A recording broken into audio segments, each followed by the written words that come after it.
Jumpa lagi di channel Jogja Cerdas. Cerdas orangnya, cerdas budayanya.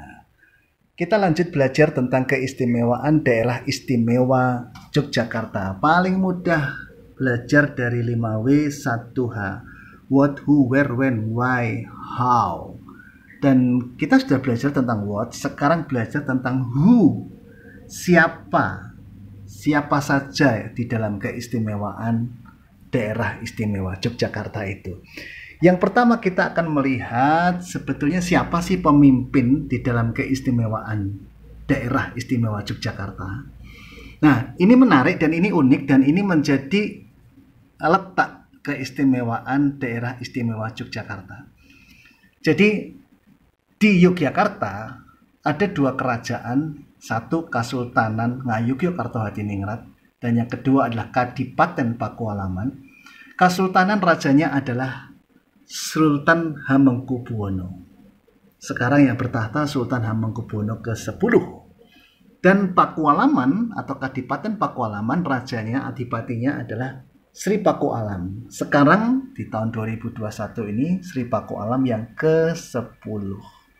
Nah, di dalam keistimewaan daerah istimewa Yogyakarta tidak ada pemilihan gubernur dan wakil gubernur. Sebab Sultan Hamengkubuwono yang bertahta, beliau adalah satu raja Kasultanan, tapi sekaligus juga ditetapkan sebagai gubernur DIY. Jadi gubernur daerah istimewa Yogyakarta itu adalah Sultan Hamengkubuwono yang sedang bertahta, yang kemudian ditetapkan sebagai gubernur, tidak melalui proses pemilihan umum, tapi melalui proses penetapan. Kemudian Adipati Pakualaman, yaitu Sri Pakualam yang bertahta, otomatis ditetapkan sebagai wakil gubernur DIY. Gitu ya. Jadi keistimewaan daerah istimewa Yogyakarta, letak keunikannya adalah pemimpinnya. Raja Kasultanan yaitu Sultan Hamengkubuwono menjadi gubernurnya, dan Adipati Pakualam yaitu Adipati Kabupaten Pakualaman menjadi wakil gubernurnya. Nah, ini adalah Sri Sultan Hamengkubuwono ke-9 dan Sri Pakualam ke-8. Nah, merekalah yang dikenal sebagai Dwi Tunggal daerah istimewa Yogyakarta. Jadi pada waktu Indonesia merdeka pada tahun 45, dua raja ini, Sultan Hamengkubuwono IX dan Pakualam ke-8 pada waktu itu, mengambil keputusan yang sangat bersejarah di mana Yogyakarta memilih bergabung dengan RI dan mendukung RI. Dan itu dibuktikan Yogyakarta menjadi ibu kota RI sejak 1946 sampai 1949. Jadi itulah sejarahnya Yogyakarta, kenapa disebut daerah istimewa. Karena memang ada asal-usul, jadi Kesultanan itu sudah sejak tahun 1755 dan Pakualaman ini sudah ada sejak 1813. Nah, pada tahun 45, kedua raja inilah mengambil keputusan untuk kedua kerajaan di Yogyakarta mendukung RI. Padahal sebetulnya kalau mau, karena Belanda juga mengiming-imingi pada waktu ini dua raja ini bisa menjadi negara sendiri. Yogyakarta itu bisa merdeka sendiri dan jadi negara sendiri. Oke, jadi itu kalau bicara tentang keistimewaan DIY hari ini, itu pemimpinnya adalah Sultan Hamengkubuwono dan Pakualam. Mereka adalah raja-raja yang menjadi gubernur dan wakil gubernur DIY. Kemudian pertanyaan selanjutnya, lalu kemudian siapa sih pemerintahan di dalam daerah istimewa DIY itu? Di dalam Undang-Undang Nomor 13 Tahun 2012 dijelaskan bahwa pemerintah daerah DIY adalah pemerintahan daerah di dalam sistem Negara Kesatuan Republik Indonesia berdasarkan UUD 45 yang menyelenggarakan urusan pemerintahan dan urusan keistimewaan dilaksanakan oleh pemerintah daerah DIY dan Dewan Perwakilan Rakyat.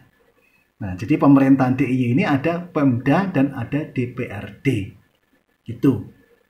Ya, itulah pemerintahan daerah di DIY.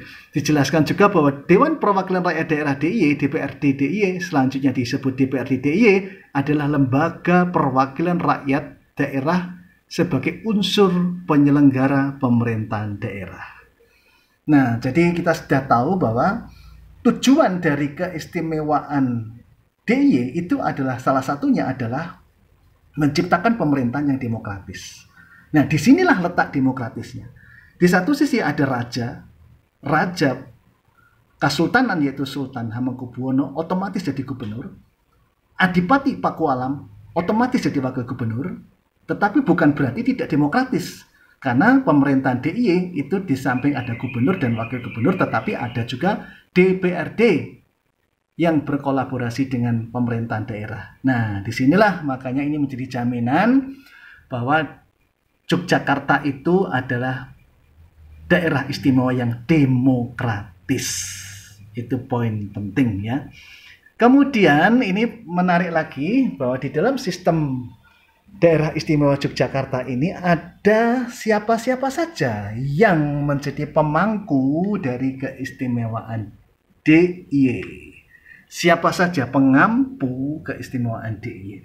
Nah, di sini kita mengenal ada istilah 5K. 5K ini juga dijelaskan di dalam banyak referensi, termasuk di dalam ini evaluasi pelaksanaan keistimewaan DIY. Jadi setelah Yogyakarta mendapatkan Undang-Undang nomor 13 tahun 2012 langsung diimplementasi dan ini sudah langsung dilaporkan. Ini dilaporkan oleh pemerintah daerah. Nah, di dalam laporan ini dijelaskan bahwa di dalam keistimewaan DIY itu ada 5K. 5K itu adalah elemen-elemen yang menjadi pengampu keistimewaan DIY, yaitu keraton, kaprajan, kampus, kampung, dan komunitas. Nah, ini elemen 5K yang menjadi unsur-unsur di dalam keistimewaan DIY.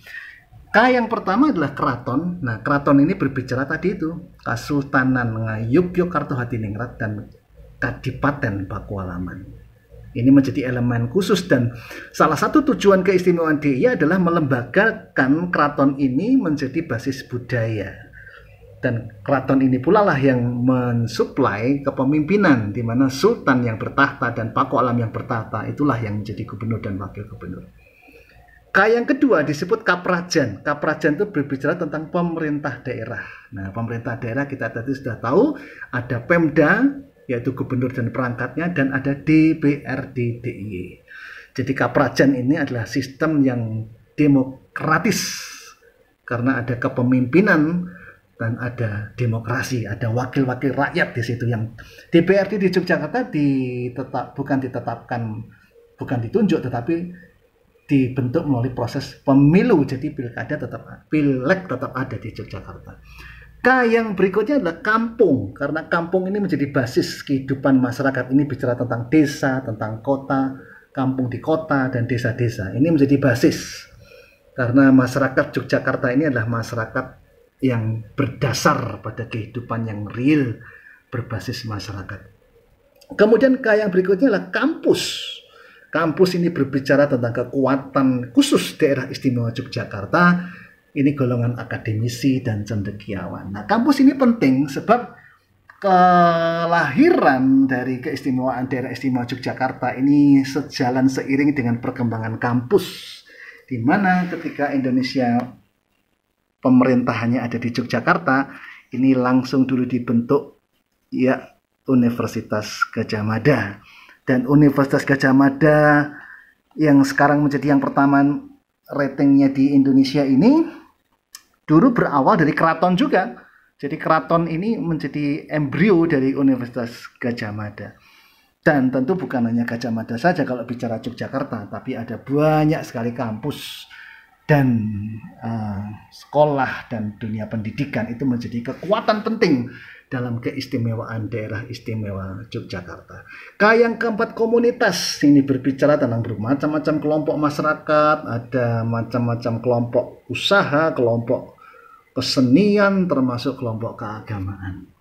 Nah, jadi itu pertanyaan tentang siapa? siapa pemimpin di DIY, siapa pemerintahan di DIY, dan kita sudah tahu siapa sih sebetulnya para pengampu stakeholder dari keistimewaan DIY itu, yaitu 5K: keraton, kaprajan, kampung, kampus, dan komunitas. Itulah daerah istimewa Yogyakarta.